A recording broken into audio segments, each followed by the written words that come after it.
Hello everyone and welcome to tip number 1 in this course. So tip number 1 is read for fun. Now I know a lot of you are going to say, Joe, I hate reading. And I understand that. When I was young, I hated reading too. Let's go on to the next slide and let me explain some more about this way so maybe you will try it. So read for fun. What does that mean? It doesn't mean just read anything. What you're supposed to do is read books, magazines, websites, comic books, anything that you're interested in. If you have a hobby, if you're interested in something, if you have a passion about something in life, there are books and magazines written about it. What you shouldn't read is, don't read textbooks, TOEFL books, test prep books, etc. Because you shouldn't read things that are boring for you. Do you remember back in school when the teacher made you read books? You didn't want to read those books, but you had to because the teacher forced you to. Maybe you were a good student and you did read the books, but then later on you forgot a lot of that information. Okay? You forgot it because your brain didn't care about it. But your brain does care about the things that you like. That's what I want you to read about. Let's go on to the next slide. So why do I want you to read for fun? The fastest learning happens when you love the stuff you are learning. Think about the stuff that you know about. Your favorite soccer team, your favorite singer, your favorite movie star. You didn't learn that stuff in a class or from a textbook, did you? Right?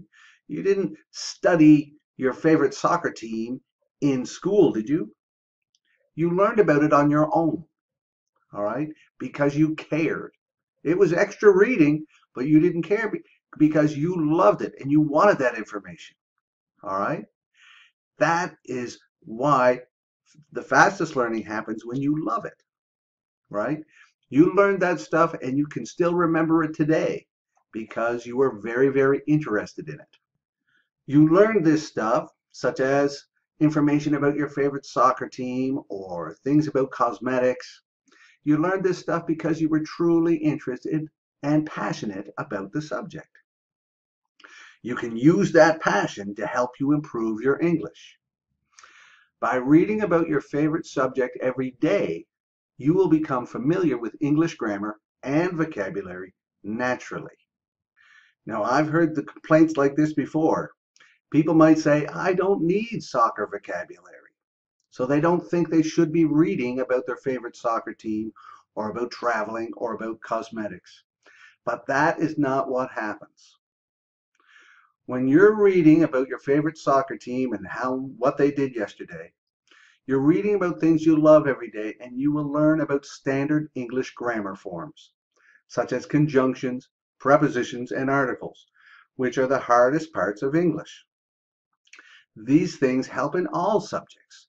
When you improve your English this way, then you can be ready for English tests. You can be ready to understand when you read other things in English because it's all connected. So how can you improve your English? Read a certain amount every day, such as one chapter, one article in a magazine, 20 minutes. Set your own goal and read for that much. The same way as if you were trying to get in shape, right? Improve your muscles, you would go to the gym every day. You'd stay there for a certain amount of time. You'd lift a certain amount of weight, maybe 30 reps. Same thing when you're learning English. Set a goal and do it every day. When you find new words, guess the meanings of new words. Don't stop to check their meanings in dictionaries. You want to develop your skills. Checking a dictionary means that you have to stop what you're doing, which might be fun, and then do some work.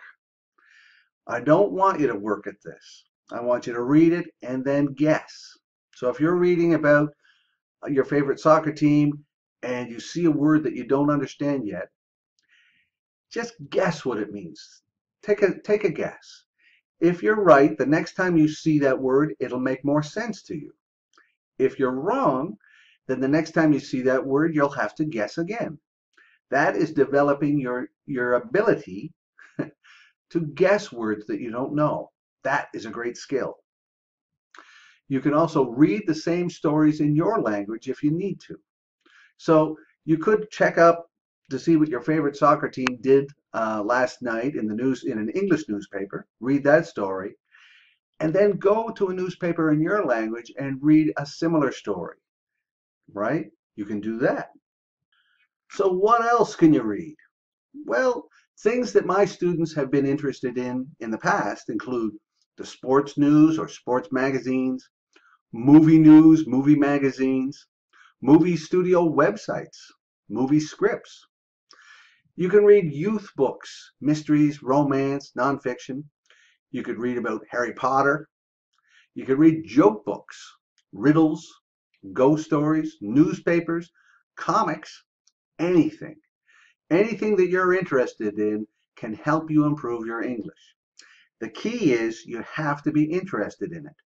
If you're reading something and it's boring to you, stop. Don't keep reading that because you're wasting your time.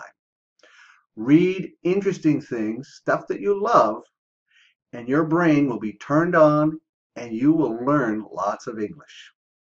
So what do I suggest you do now?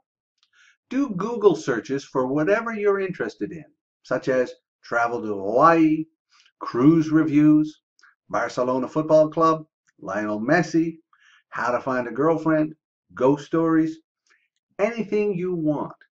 But the important thing is it has to be something you want. What are you interested in your language? Then just go looking for it in English. All right? That's the end of this video about Read for Fun. I hope you enjoyed it, and I hope you go on to the next video to find out my next tip.